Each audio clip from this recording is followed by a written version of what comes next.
Sir आज हम आपसे बात करेंगे इंडिया की करेंसी, जो कि अब यहाँ पर बहुत ज्यादा मशहूरी हो रही है कि इंडिया की करेंसी न्यू डॉलर बनता चला जा रहा है।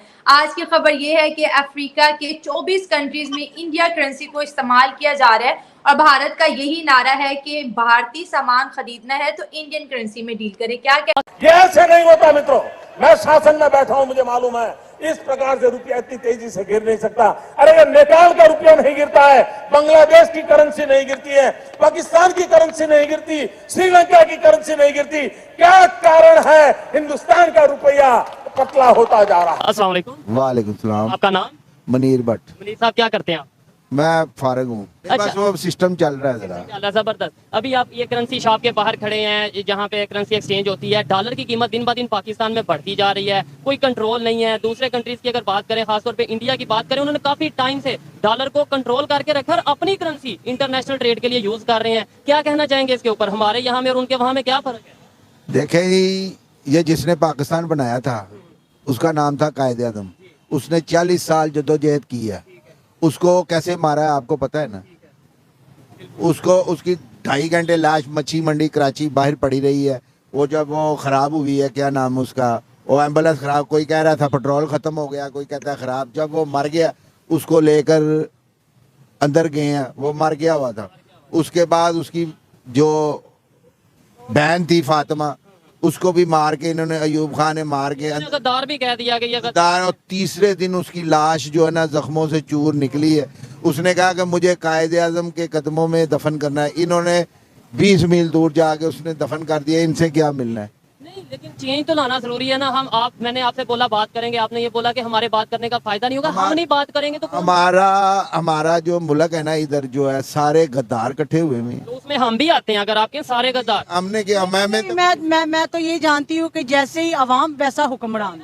ये देखें, हम मैं इनकी बात खलीज टाइम्स में एक खबर जो मेरी नजर से गुजरी और वो ये है कि Russia Sri Lanka first to use Indian rupee trade settlement mechanism. कुछ और जगहों पर भी मुझे ये न्यूज मिलती है, रशिया और श्रीलंका है वो पहली मर्तबा जो इंडियन रूपी है उसमें ट्रेड स्टार्ट करने लगी हैं। इसके बाद अस्सलाम वालेकुम। जी वालेकुम सलाम। आपका नाम? कामरान अली। क्या करते हैं?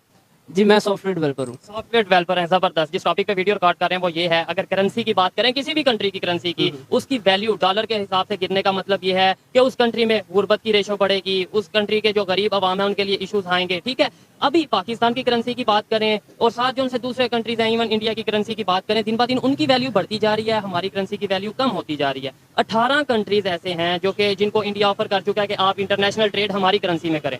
हमें उनसे फायदा उठाना चाहिए। हमें भी इंडिया की इस तरीके से अगर कोई ऑफर देता है या अगर हम उसे बोलते हैं तो हमें फायदा उठाना चाहिए। सर मैं अगर यहाँ पर कुछ बोलूँगा ना तो शायद वो आप चला ना सके।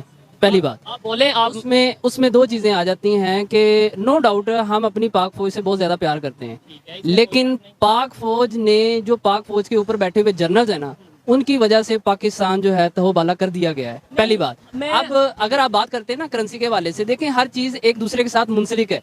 अब मुंसलिक होने से मुराद ये है कि आप कहें जी के बिल पर मुझे भूख लगी हुई है और मैं कुछ करूं भी ना और सारा कुछ मिल भी जाए मुझे, तो ऐसा कुछ भी नहीं हो सकता।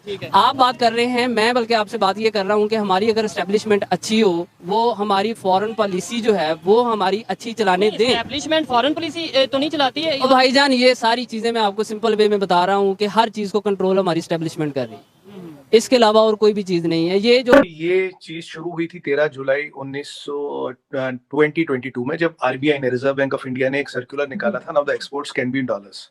अभी आज के दिन में जो परिस्थिति, जो सिचुएशन है, दैट इज एज अंडर। हमारे पास 18 कंट्रियों के साथ एग्रीमेंट ऑलरेडी हो गए हैं and there are 72 countries, 72 countries in the world which are interested in rupee trade. 18 के साथ एग्रीमेंट हो गए, बाकियों से बातचीत चल रही है। आप यूएई की बात करें, आप स्पेन की बात करें, आप जर्मनी की बात करें, आप फ्रांस की बात करें, या द मेजर कंट्रीज, अफ्रीका की बात करें। और अभी यही नहीं हो रहा केवल, वन इज दिस।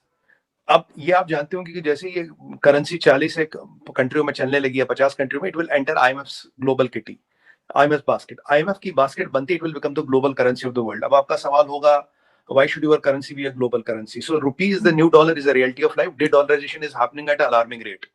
ये अभी प्रोसेस हो रही है। क्या मतलब 40 में तो आप इंटरनेशनल 40-50 में इंटरनेशनल करेंसी बनते हो। दूसरी बात, जो आपसे कोई रुपये में ट्रेड करेगा तो वो आपसे वापस जो सामान लेगा रुपये दे के लेगा, और आपका रुपया तो आप ही क्या चलेगा। देखिए इंडिया रुपी तो फ्रांस, जर्मनी, पेरिस में तो चलेगा नहीं, इंडिया में ही चलेगा।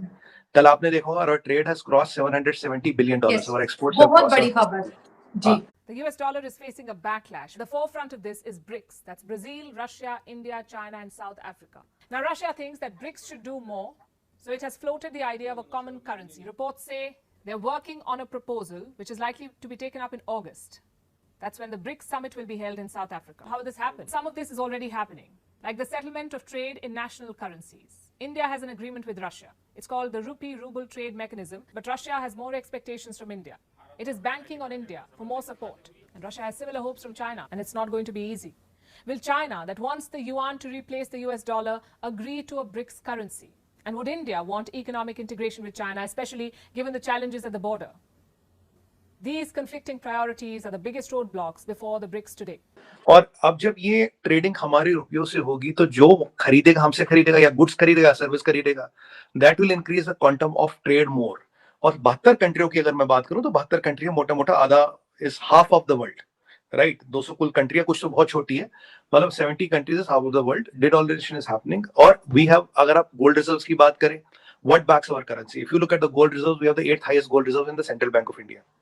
पर जितना इंडिया में सोना है of temples and our women और our men which are holding the gold, it is more than half of the total gold of the world.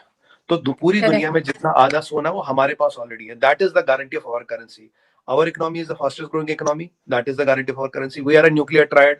We are the 3rd biggest military in the world, 3rd highest foreign exchange reserve in the world, and a self-consuming economy. और अगर आप 2045 की बात करें, will be a 35.8 trillion dollar economy. So then के आने वाले 22 सालों में we are adding around $22 trillion of GDP.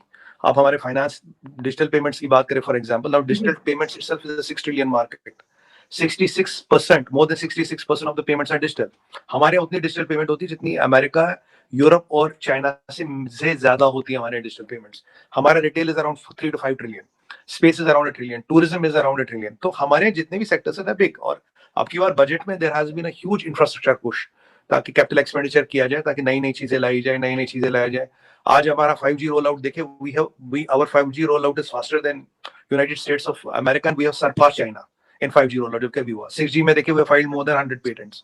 Bharatmala, Sagarmala, गति शक्ति, freight corridors, मतलब revamping of infrastructure is happening at a tremendous pace। और अभी जो दुनिया में पेटेंट्स हैं, सबसे ज्यादा पेटेंट्स अभी कोई कहीं से अगर फाइल हो रहे हैं तो इंडिया से हो रहे हैं। So if you look at the composite effect of all this, ये सब चीजें हो रही है। And by the way, for your information, around 19 or 25 African countries have come to us for debt restructuring, कि आप डेट रिस्ट्रक्शन में हमारी मदद करें।